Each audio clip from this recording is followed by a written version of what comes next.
3 times I have drastically shifted realities in an instant. On a side note, we are constantly shifting realities. Every single second is a new reality because in a given single second of time, there is an infinite amount of possibilities that could happen. However, I'm talking about like a real quantum leap where something happens and you're like in a different space, you're in a different time.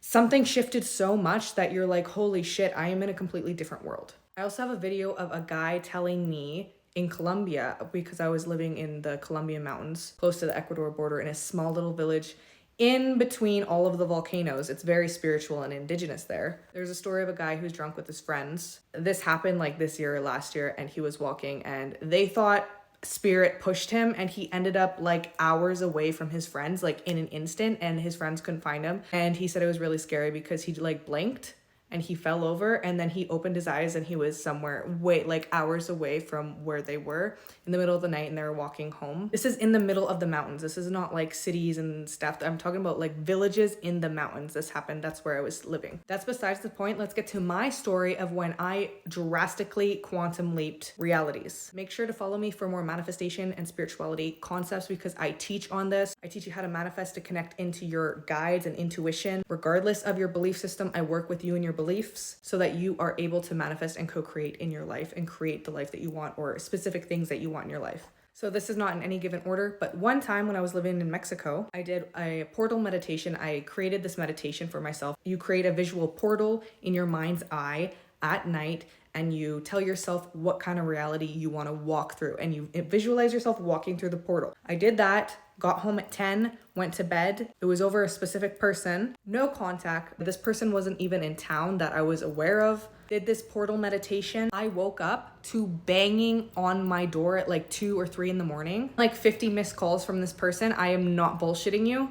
They didn't have my number. I didn't have them on social media, etc. There's more to the story. But the basics is they were not in my life. I didn't even think they were in town and they were at my door, banging at my door. So when you create something, the universe makes circumstances to happen in order for you to get the desire that you want.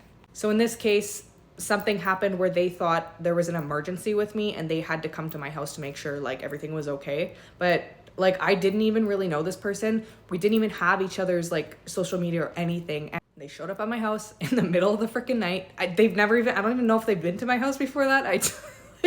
They showed up and we bonded and everything was fine after that. Like after this emergency random situation happened that I created. Well, the universe creates the situations to happen. I created the desire, the end result, and the universe moves everything in between. That was absolutely insanity though. They weren't even in town when I was doing this and they showed up at my house. Like this was mind-boggling. This was a few years ago, but I'm saving the best one for last because this happened 3 weeks ago and this changed my fucking life. I don't know how I'm alive. I'm alive because I shifted realities and my friend is also alive because I shifted realities. So stay tuned for that. I actually have a lot of reality shifting stories. The second one, I don't even know which one to put for second. One time I did like this huge crazy meditation. This was when I was like a teenager and I went to bed and I really didn't expect to wake up. To be honest, I'm gonna leave it at that. And I woke up with a different date. It was 3 days later and it's impossible that no one noticed because where I was living at the time, people would always wake me up at 6 in the morning. How is it possible that it was 3 days later and no one had woke me up for work or anything? And always every single day I get woken up at 6 for work. That one, I was probably 2 days, didn't leave my room because I was so shocked at what happened. And this was maybe 13 years ago when I was like 16 or something. Now I understand what happened. I shifted realities, but at the time I was like, so confused, so lost, really, really confusing time of my life. I have many more stories, so make sure you're following me to hear more, but this is the drastic one. This is the biggest fucking life-changing one. This is also the reason why I'm sharing this stuff on social media now because of what happened. This happened 3 weeks ago when I was in Colombia. This is why I came back to Canada because I needed to regroup myself because this was the craziest fucking shit I've ever had happen in my entire life. There is a lot more to the story with this person I randomly ended up meeting. It wasn't random because the universe orchestrated it. This is a person from a past life. I had a hypnosis regression. They were in my regression. They knew that too when I met them. Like this is some crazy shit, y'all. However, we ended up being in the wrong place at the wrong time and I fucking knew that. I knew it within every single inch of my being that we should not have been where we were in Colombia at this late at night in a big city. I have never in my life felt this emotion in my body. I can't explain it. It is maybe 100% fear in my body. I don't know. It was crazy. I'm with my friend. We're trying to walk back home. We're 5 minutes from home. All I hear is and a guy called three guys to come rob us. Basically, the area we're in, people always die. You will not get away. Like, if you don't have money, they're gonna kill you and just leave your body or whatever, or they're gonna throw you in the dumpster. Like, they don't care if you have money or not. They usually kill you, and they usually kill the girl first. This is a short version of it because there is so much more detail into the story that's going to be like a podcast. However, I saw the 3 men, there was actually 4 after, start running towards us, and it was all slow-mo, but I just felt like puking and I just froze, and the guy was right beside my friend yelling at him, and I knew he had a gun or something on him because I could feel it in my body, and I can feel the emotion right now. I've never in my life felt this fear because I just knew that he was going to kill my friend right there, and I didn't know what was going to happen with me. And I told him, hey, I will give you everything. I have my iPhone on me. Like, I was the one that looked like a rich white girl, and my friend is a Colombian person, and they're bothering my friend. My friend is standing right beside me, and I'm talking to the guy. We'll go to the store. Voy a la tienda, voy a la tienda. Like, we're going to the store. I'm going to give you all the money. And this is, regardless, all in Spanish. Telling this guy I will give him everything. Don't worry about it, please. Like, don't bother us. We'll give our phones. We'll give everything. We're going to go to the store and give you money. I need to take out cash from the bank is what I was saying. I'm talking. My friend is in shock right beside me. Like, me and my friend are touching shoulders.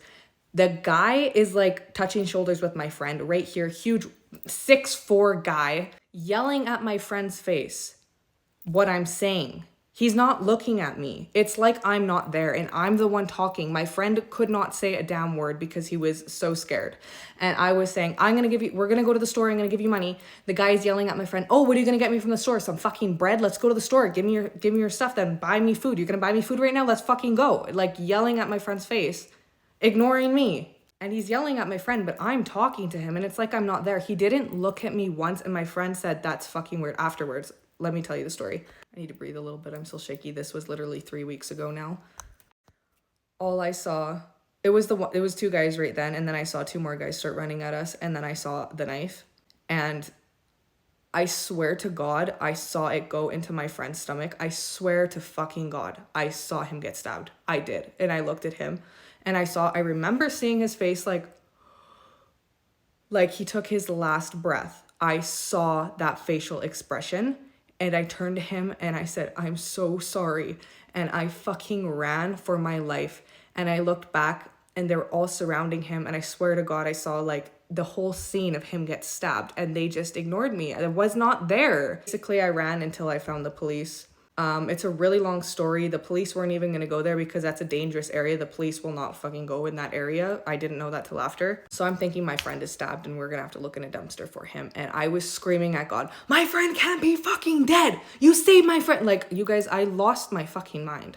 Long story short, I end up getting in a cop's vehicle. I forced the cop to go somewhere. My friend wasn't there. We go 3 blocks. Like, there's no way he could have ended up where he was. Because I swear to God, I was 2 minutes because the cop was perfectly there when I needed him. And he was alive. And he looked at me and said, you're a fucking angel.